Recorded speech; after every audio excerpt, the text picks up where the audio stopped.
आणखी एक मोठी बातमी आहे। वाल्मिक कराडच्या एन्काउंटरची सुपारी दिल्याचा दावा करत निलंबित पोलीस अधिकारी रणजित कासलेनं खळबळ उडवून दिली आहे। कासलेच्या दाव्यानंतर राजकारण चांगलंच पेटलेलं आहे। एकीकडे त्यानं एन्काउंटरचा दावा केला, तर दुसरीकडे आता या प्रकरणामध्ये धनंजय मुंडेंचं नाव पुढे करत आणखी एक दावा केला। धनंजय मुंडेंना वाल्मिक कराड नको होता, म्हणून त्यांनीच एन्काउंटरची ऑफर दिल्याचा दावा कासलेनं केलाय। सध्या एका प्रकरणात कासले निलंबित आहे। नुकताच त्याच्या विरोधात अॅट्रॉसिटीचा गुन्हा दाखल झालाय। अशा वेळी कासले दररोज नवनवीन दावे करत सुटलाय। त्यासोबत पोलिसांनी मला पकडून दाखवावा असं आव्हान सुद्धा तो करतोय। तर कासलेच्या दाव्यावरून आता राजकारण चांगलंच तापलेलं आहे। विरोधकांकडून कासलेच्या आरोपांची चौकशीची मागणी होऊ लागली आहे।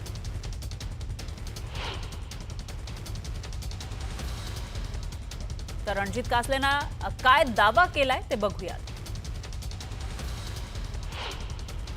एन्काउंटर खुनी करण्याचा प्रयत्न केला आणि खुनी केला स्पष्टच सांगतो। आज असाही गुन्हा दाखल झालाय। ते धनंजय मुंडेंनाच नको होते वाल्मिक कराड, कारण त्यांची काही अंडी पिल्ली ते बाहेर काढणार होते आणि त्यांचा संबंध आला असता 302 मध्ये आणि आज ते आरोपी झाले असते किंवा होणारही नाहीत कदाचित।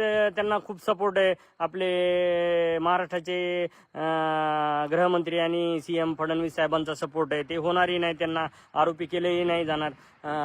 तेवढे ते पुरावे दाबले गेलेले आहेत।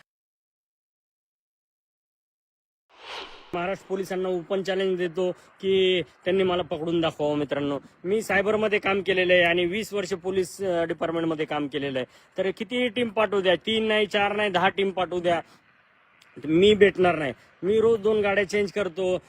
इथून पुढे 2 कार्ड, 2 मोबाईल, 2 IMEI सगळे चेंज करणार, 2 स्टेट बदलणार इथून पुढे।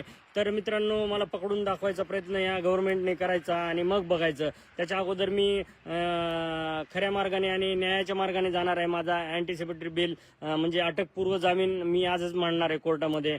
वकिलांना बोललोय मी या विषयावरती। तर कासलेच्या या दाव्यानंतर संजय राऊतांनी चौकशीची मागणी केली आहे। ते जे निलंबित अधिकारी आहेत त्यांचं असंही स्टेटमेंट आहे की हे जे तुम्ही सांगताय की मला एन्काउंटर करण्याच्या सूचना होत्या, म्हणजे फेक एन्काउंटर्स या महाराष्ट्रात अलीकडच्या काळात किंवा देशात घडलेले आहेत, त्याला पुष्टी देणारं हे विधान आहे। पण याची चौकशी होणं गरजेचं आहे। आणि जर हे निलंबित अधिकारी सांगत असतील की मी अशा प्रकारची नोंद अमुक पोलीस स्टेशनच्या डायरीत केलेली आहे, तर ते अधिक गंभीर आहे। जर अशा प्रकारची नोंद पोलीस डायरीत केली असेल तर त्याच्यावरती तेव्हाच ॲक्शन का झाली नाही? आता पोलिसांना आव्हान देतोय, पोलीस आव्हान स्वीकारतील, कारण आतापर्यंत ज्यांनी आव्हान केलंय ते पोलिसांनी स्वीकारून ते पार पाडलेलं आहे।